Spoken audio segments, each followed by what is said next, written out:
My guest on this week's episode of Suds Search is Kelvin Newman, founder of BrightonSEO. Kelvin started Brighton with just a few people getting together in a pub back in 2010. Today, it is the biggest search marketing event in Europe with over 3,500 attendees. The number of attendees and the massive growth only tells some of the story.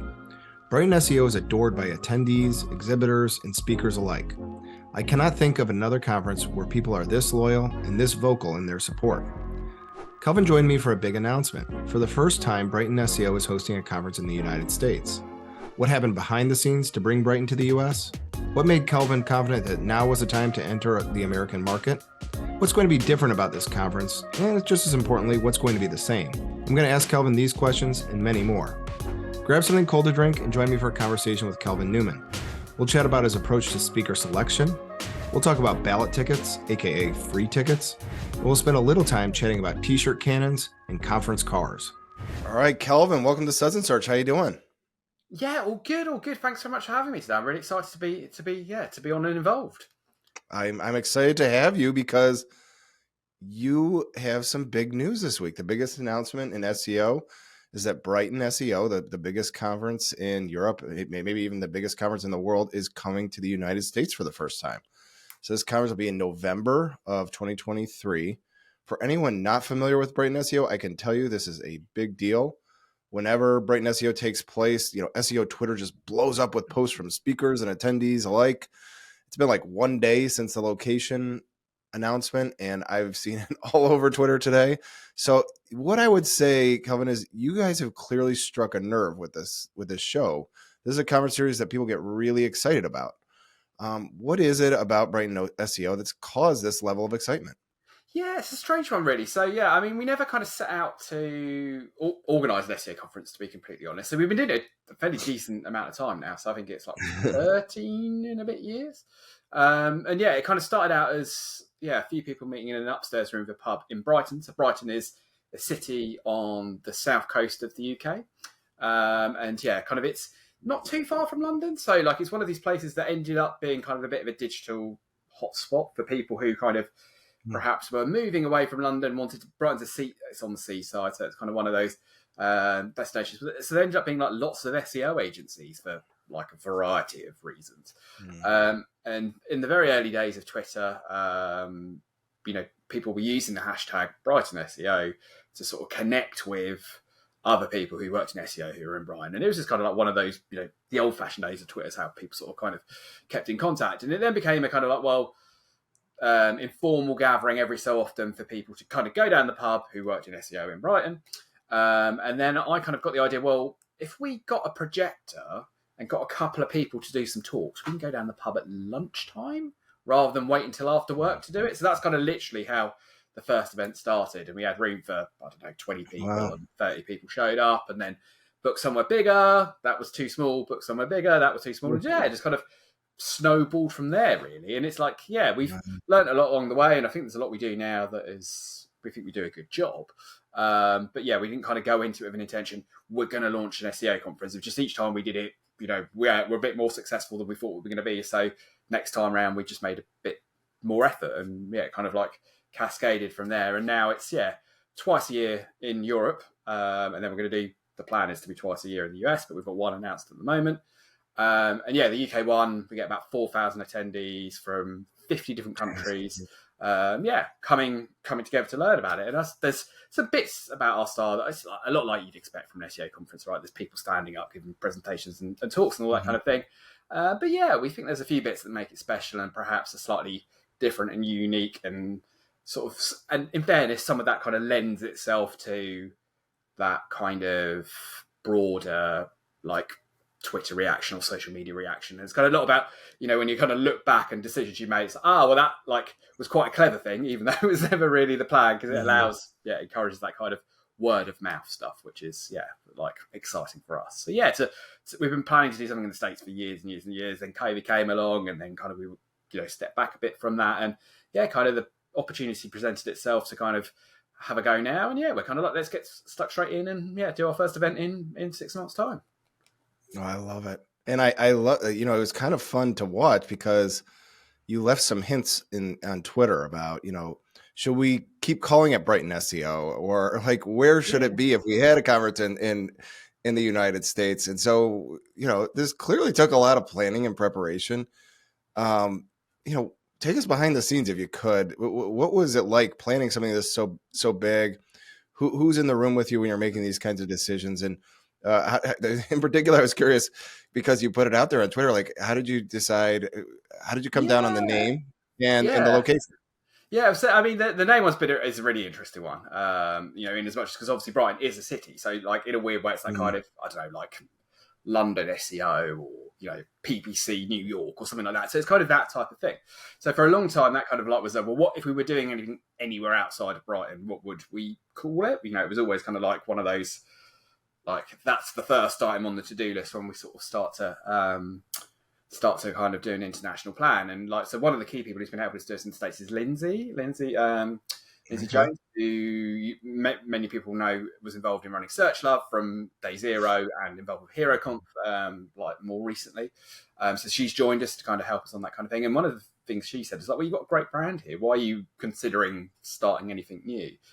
And again, a lot of the feedback we got from kind of people online was either that like that's the brand, so don't worry about it, or indeed in reality, it's like for me, I've lived in Brighton that's where I went to university and I've kind of stayed there and it's kind of very familiar to me. The reality is lots of people outside the UK have never even heard of Brighton. So it's like, actually, they just think that's a word. So like, actually, I was kind of obsessed about, well, won't it be confusing if it's got the name of a city? It's like most people think that's a city. So that was kind of part of the logic there. But yeah, it does feed into this.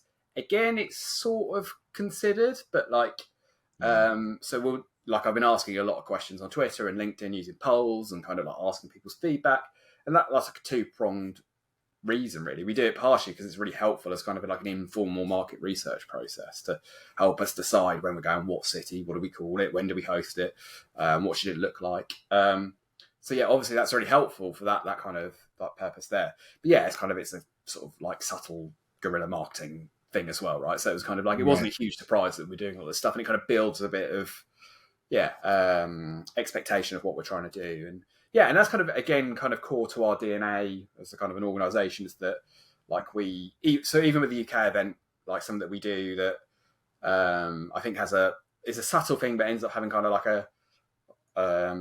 a significant effect on kind of the culture of how we approach things is, so when we're programming the conference, it's a multi-track event. The US one will be multi-track as well. We get all the pitches in for all the talks that we're going to do, and we select those that we're going to choose, and we kind of group them into sessions. So like we have 3 talks of 20 minutes. And then, so we've got all these different groups of, 3 talks about like, I don't know, AI and content generation, 3 talks about link building, 3 talks about local SEO or whatever they are, those combinations. And like, obviously I, as a organizer of the event, have a sense of, well, that's the most important one, that is. And then, that would be how an event organizer would program and kind of go, okay, I think this is the most important one, and do it that way. But we kind of go, well, we don't know. Like, we have a feeling that we think this will be the topic that people are going to be most interested in. But instead we kind of go, well, everyone who's got a ticket, you tell us, right, which of these, so we send them a survey, we randomise the order. We say out of 5, I think, actually. So 1 would be, I probably wouldn't want to attend that. 5, I'm desperate to attend that. And we get them to kind of feed that back.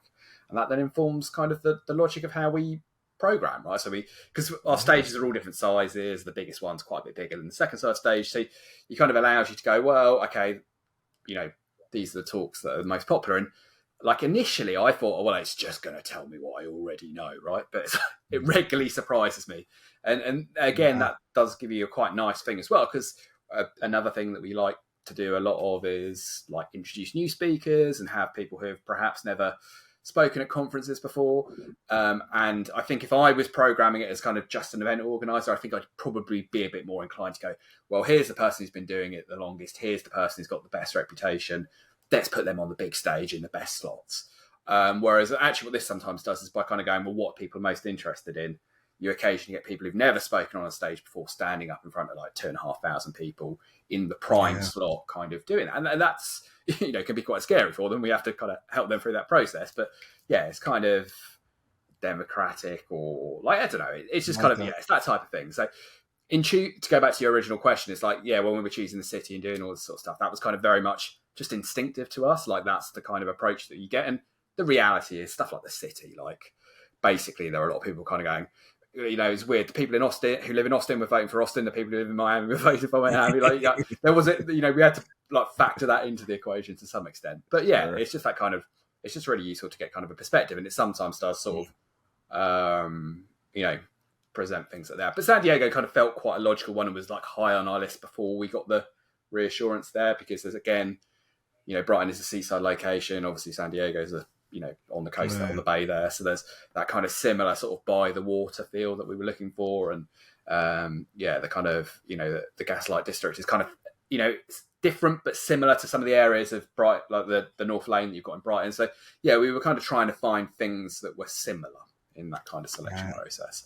So yeah, it was, and it's helpful to kind of get that feedback. And, there are things there that have been useful. And also, it's a subtle way of us starting to kind of go, is this a good idea or not? Because, we were hoping to get that kind of, are people excited about it? And if they are, that's a good indication that we're doing the right thing. Whereas if that had fallen on dead ears and no one cared, that maybe would have been a good sign to us to kind of go, do you know what, maybe don't bother this time around. I love it. Wow, it's so much to unpack there.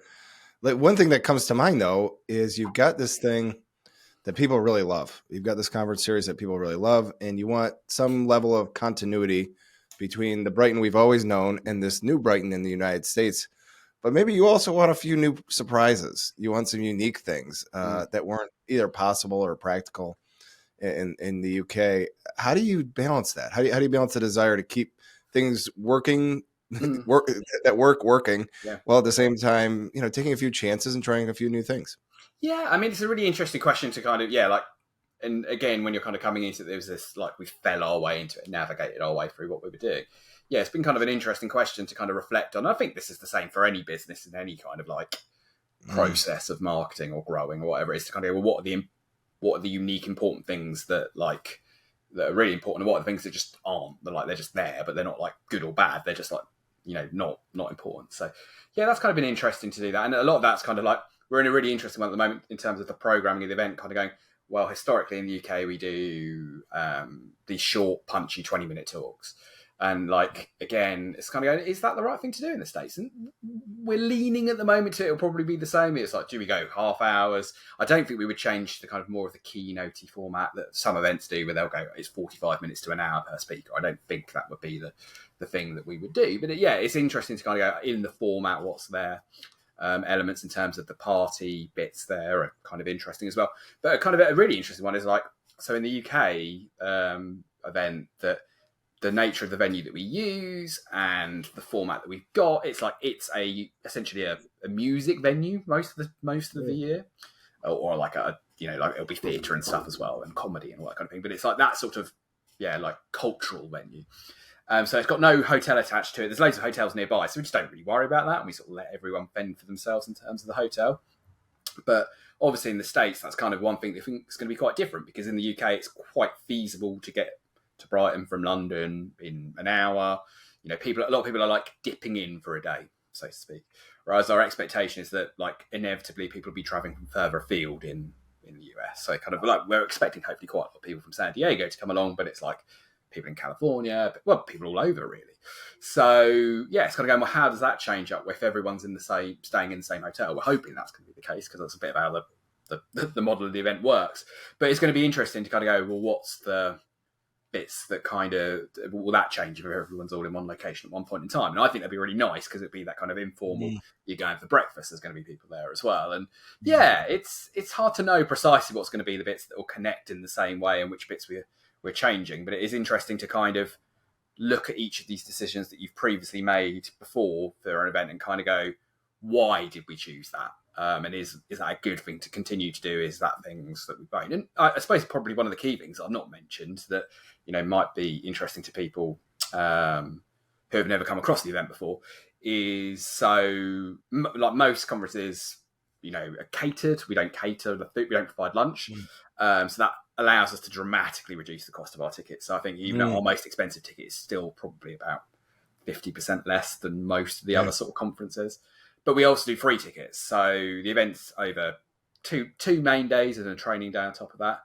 But we do these ballot tickets, which are essentially free to attend. So you can apply for a ballot, and we'll hope in the UK at least we get like many more applicants than there are slots, and then we kind of divvy them out in a variety of ways. And so we do that. So that's kind of quite a nice one as well. So it allows people to come, and obviously they've got to get there, and so it's not a completely free event from that perspective, but it potentially allows people or organisations to either send people who wouldn't be able to go to an event when it's just, when it's $1,000, $1,250 a ticket. So yeah, that kind of like allows it to be bigger. So like I say, 4,000 people in the UK. But also it kind of like potentially brings a slightly different mixture of people to the event, which I think could be kind of quite energizing and can be quite powerful for the people who are attending, if you see what I mean. So it's like tends to be, obviously we still get all those senior people that kind of you would expect, but it also kind of means more junior people can attend, or people from smaller organisations, people from charities, people from kind of like NGO type organisations that perhaps it's not less that kind of just big managers at big agencies, if you see what I mean. And that's kind of quite a nice feel to it as well, I think. Yeah, that's so interesting. And I wanted to mention the ballot tickets. So we've got to get, for people watching this, you can go onto the website. It's like us.brightonseo.com, and time's a ticking, because I think we're filling this in the middle of June, and by the end of June, we've got to get your applications in. But that's an amazing, unique feature of Brighton SEO. You can get these free tickets. The last thing you mentioned at the beginning, and I was thinking about this, I don't need to tell you that this has been a tricky few years for conferences.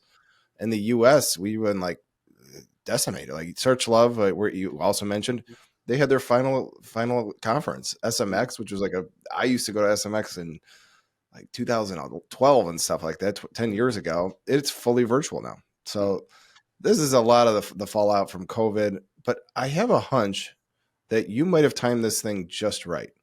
You're entering the U.S. market at almost exactly the time when almost everyone is more willing to travel and get on a plane. People get, I'll just say from me, I'm not going to say people, from me, I got a lot of inspiration and education from conferences early in my career. There simply aren't as many to go to anymore. What made you confident that this was the right moment, though? I mean, some of that, like I said, was the opportunity in terms of, that had been our kind of logic, and we were kind of seeing that the space was different to what it was pre-COVID. In terms of, like you say, there are some that have, for a variety of reasons, aren't continuing to run or are running in slightly different formats. The locations of some of them have changed. The routines are sort of like, changed as well. And there's still lots of really great events going on. And like we can, we like really impressed by all of those, and we're excited by them. And like I'm looking at, like I've got a better excuse now to come to more of them, so I'm kind of quite excited by that as well. But yeah, it did feel like there was a bit of an opportunity. I don't think it even quite operate even beforehand were quite the same. They tend to be. So there's really sort of, I don't know, it's a wanky sort of like event industry term that they use, that like often events are they're kind of conference, so they're you pay to attend. There might be a small number of sponsors, and like it's kind of like their revenue stream is delegate sales, so people buying tickets. Okay. That's how they make money. And then there's kind of a format like a trade show, where you might have the tickets might be completely free to attend or like really low cost, but it's predominantly funded by the sponsors and exhibition. And there aren't so many of those in SEO, but like you might get like a more broader general marketing one of those, and there's lots of those in Europe. Like there's the Mexico, there's various ones like that might be 10,000 attendees, but SEO is just like one of 20 different marketing topics that they talk about. But we're kind of like a confex, which is this horrible combination word of like it's a conference and it's an exhibition. And I think that's been like part of why the event's been successful in Europe, and why we hope it will be successful in the States, is that that business model of the event is slightly different, and it kind of creates a slightly different type of like event program. So like there's far more kind of like there's the trade show element, which can mean that you're having these meetings. So if you were going to go and buy a new SEO tool or platform in some way, shape or form, you can see 3 or 4 meetings in one day. You get loads of demos, so that becomes quite useful in its own sense there. And of course, like that then means that we can have the free to attend bit. So that then means that like the inclination is that the event tends to be a bit bigger, because for a variety, I don't know, it's a bit different in search. And back in the days of SES and all that kind of thing in the past, all right, yeah, generally like most conferences often sort of top out about 700 people, if you know what I mean, because that tends to be the way at which it tends to operate. Whereas like we can kind of go, our plan is that we're hoping to get like 1,500, 2,000 people, fingers crossed, So, like we think we'll be towards one of the biggest search events in the States on launch. And the plan is that we want to be a lot bigger than that, right? Because that's sort of like how it's worked in the UK, where we've got 5 or 6 tracks. And like, strangely, we're sort of limited a bit in the UK in that our spaces, we take all over the largest venue in Brighton, we're filling it out. So that was, again, part of the logic of why now, was that kind of like, we've got more and more people traveling to come to Brighton, and, like many people pitching to speak and all of that sort of thing from the US. So it just kind of felt like quite a logical sort of step to go, do you know what? That's the case. And we hope, like with the plans that we've got, that we can kind of be even larger. Like, I don't see any reason why the US events couldn't be at least as big, if not bigger than the UK ones. And certainly in terms of the venues, there's lots of suitable venues in lots of cities that would be kind of quite practical for that. So yeah, it's exciting for us. But yeah, like you say, it's an interesting space, and like we know that there's some great events already going on, and kind of trying to fit in and not overlap and step on what people are doing there is always tricky. But like, yeah, we're excited. We think we've got a slightly different way of doing things that we think will work well, that will kind of like complement what already exists and kind of fit within there and provide an alternative where, yeah, like you say, because of some of the changes, there's a bit less of the number and scale of those events that weren't perhaps the same case as, I don't know, 5 years ago, or 10, or even 15 years ago, to be completely honest. So yeah, we're excited about that. I love that. And I think, if I could, the speakers who have already signed up are like incredible. You have like Greg from my team, you have Mike King, you have Ross Hudgens, like Perna's speaking. It's going to be an amazing show. But one of the things you mentioned, I did always love this about Brighton, is that it launched careers. People would speak there, and the next thing I know, they're speaking all over. This is like a 2-part question. What is if you could go in a little bit more detail about your approach to selecting speakers? Yeah. If you're still selecting applications for speakers, maybe give a shout out to who should attend, because I really want the up and coming speakers, the people who to apply. This is what it's all about. Yeah, I mean, I think that's like, for us, so we're in the process of selecting speakers. So like, it's like, there are some that have been selected, but there are still slots available. And so if people want to, the us.brightonseo.com, and then there's a speakers page on that. So I think that might be us.brightonseo.com/speakers, I think. There's a link there that kind of has a Google form. And so that's kind of our process there. And we really encourage people to submit those pitches to do that talk. And so our selection process is, slightly different, I think, to perhaps how other events do it. In that they and everyone does it slightly differently, but they might kind of go, hey, speaker X, I think that you're a really good speaker. We really like you. What do you want to talk about? And like, or they would kind of go, we've got a topic. Here's a topic we want. And then they either go through their Rolodex for who they think could cover that, or kind of go, here are the topics we're looking for speakers for. Do you want to apply for that topic? Whereas ours is far more like, no, we don't care about that. Here's a pitch form. You tell us what you want to cover. And then we're kind of judging it predominantly on the title first, rather than the reputation of the people. Now, obviously, when we're, we've kind of got a few people that we're kind of confident are going to do good talks, and the pitch came to us early, and we knew that we wanted to launch with a number of speakers sort of ready to go. But yeah, for the rest of the slots that we've got, we're doing that kind of standard process for us, which is to kind of go, we want as many people to pitch as possible. And the reality is we're hoping that we're going to have multiple events, right? So even if it doesn't quite fit this time around, that process will be kind of like, trust me, we're continually looking for speakers for the next event that it comes around.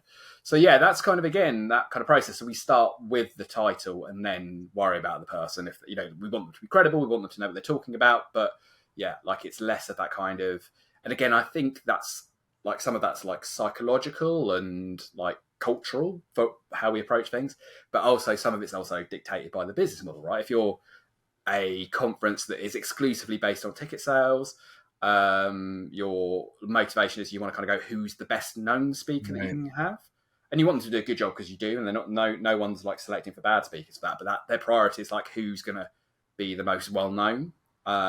Whereas because our event has this large proportion of tickets that are free, or indeed a lower cost, it means that the reasons why people are choosing to attend, they're looking less at the speaker lineup initially, We need to get great speakers, right? Because if people don't come, they don't learn, they don't have a good experience for that reason, they're not going to want to come back. But it allows us to like choose the editorial in a slightly different way, if that makes sense. So yeah, and there's precedent for that. It's like in the UK, there's a big music event called Glastonbury, and like the tickets sell out before they even announce any of the lineup, and that's just like the format of how that like music festival works, because people kind of are buying into a bit more than just the lineup.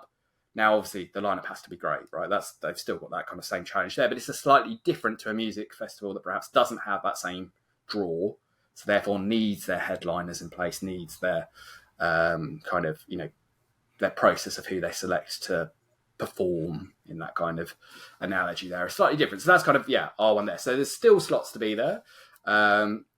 Next few weeks are kind of like key to that, but even after that period of time, if someone kind of like comes up with an idea and has a really good idea for a talk, put it in, because that forms up year round. And then if the speaker drops out, we've got that people there that we can drop into. And trust me, like if all goes to plan, we're going to be programming another event very, very quickly as well. So there's ready to go. And actually, I think in a strange way, that kind of, we like to encourage people to pitch as many times as they like, right? Because each time they've got an idea that they think would be a good talk, get it in, because we never know when we're going to kind of go, oh, actually, we really need to talk about that topic and that one's ready to go. Or we start working on an event behind the scenes, but we don't want to tell people about it, but we want to we'll tell the people who've pitched, because that's how it works. So that was a degree of where the current lineup came from, which was US speakers pitching to attend the UK event. And we kind of went, we're working on a US one. So that was kind of the process of how that kind of came together, the lineup there. I love it. These are really, I'm starting to see why this is such a special event. Free tickets for certain people, a really inclusive selection process for speakers. It really has launched a lot of careers. I think this is awesome. This is my last question. So I was really keen to dig into what you said at the beginning, where you said, okay, this started as something really small. It was just people in a pub, and it went to something so large. It's 13 years now. I can only imagine some of the things you've seen, and some of the humorous moments behind the scenes in the hallways or the pubs afterwards. Do you have a particular memory, or maybe a couple of memories, that just always bring a smile to your face? I'll do one that, I'll do one that kind of like perhaps maybe doesn't bring a smile to my face, but it was hilarious looking back on at the moment in time. So increasingly we kind of like, we've got like a WhatsApp group for the kind of people who are on site who are working. We have actually multiple different WhatsApp groups in the way there is for all walks of life, but we've got kind of one that's for the like core members of the team who are working on site. And like, again, one of the things that we've tended to do for a variety of reasons is when we're organising things at the event, we'll try to go, and then my motivation is often like, well, what would if I was at an event, what would I take a photo of and upload to Instagram or Facebook or Twitter or whatever it is? And that's kind of manifested itself in a few different ways. So like originally we got like a VW camper van that we got all branded up, and we've had the DeLorean from Back to the Future. We've had the Batmobile and all these sort of things. We've got an ice cream van in now. So we're often kind of thinking about, well, what are these things we can do that like will happen that people will take a photograph of? And now we've got like a seagull, which is like the bird that's quite associated with Brighton, and we have a seagull mascot and all that sort of stuff. But a few years back, we had like one of these sort of like, it's called like a dinosaur puppet, but that's kind of, again, it's like sort of realistic. So it's kind of someone in a dinosaur suit and it's not like Barney or anything like that. And like it's like it sort of looks like I think it was a T-Rex, but it was sort of like not full size of a T-Rex, probably 10 foot tall rather than 20 foot. Well, I don't know. Is a T-Rex like 30 foot tall, something like that? I don't know. But it's kind of was wandering around, and it's one of these things that like you'd have at like a natural history museum or like a children's event or something like that. And we had this kind of like the person in the suit wandering around in the expo area, and it was like loads of lovely photos, and it was all amazing. But then it was I got this panicked message, and I'm moderating on the main stage, so I'm kind of like with my phone on silent, and it's buzzing away in my pocket. I'm like, shh, what's going on? What's going on here? It's like, someone's bumped into the dinosaur and is really, really angry. And it was sort of not kicking off, but certainly a little bit heated, where someone had kind of like bumped into this giant puppet dinosaur and was slightly embarrassed about it, and had jumped like 10 foot in the air and kind of was really sort of like, so we had a kind of heated moment where we had to talk down the conflict between the puppet dinosaur and a slightly aggravated attendee. So that was kind of one that will forever stick in my memory of kind of like, maybe we should just be be aware that like, I think it scared the bloke, to be honest. I think that was kind of why I turned around and it was like there and it caught him and he was like, and then before he knew it, he kind of like calmed down. But it was this kind of like moment of panic where we had an angry punter who'd bumped into a dinosaur and that kind of thing. That's one. And another one is like we shoot t-shirt cannons as well, and like t-shirts out of a t-shirt cannon, and that consistently never works. So that's kind of again one of these kind of cliched ones now that every year I try and go, no, this year is going to be the time that we get this t-shirt cannon to work amazingly. So I'm hoping like the US t-shirt cannons will be infinitely more powerful than a European t-shirt cannon. I'm very confident in that aspect of things. This is gonna bum out Greg Gifford. So Greg Gifford, every show he gives me a question for the guest with no context behind it. And so I don't even know what I'm asking. And so for you, he said two things, and you just mentioned them. He said t-shirt cannon and conference cars. Those were the two things that he said. So it sounds like these things are coming to the United States. So I'm really excited for this, Kelvin. This is huge news. I really love some of the unique features of Brighton SEO. Free tickets, inclusive speaker selection. You're looking to make this a big splash here in the United States, and the reception's been amazing. I wish you the best of luck on everything. It's been really a pleasure to talk to you. I'm going to give you a virtual cheers and wrap up for now. For everyone else watching, make sure to go to us.BrightonSEO, get your tickets, apply to speak if you can. It's going to be a great event in November, but I'll be gone till next week with another episode of Suds Search. Thanks, Kelvin, so much for coming on. Thanks for having me.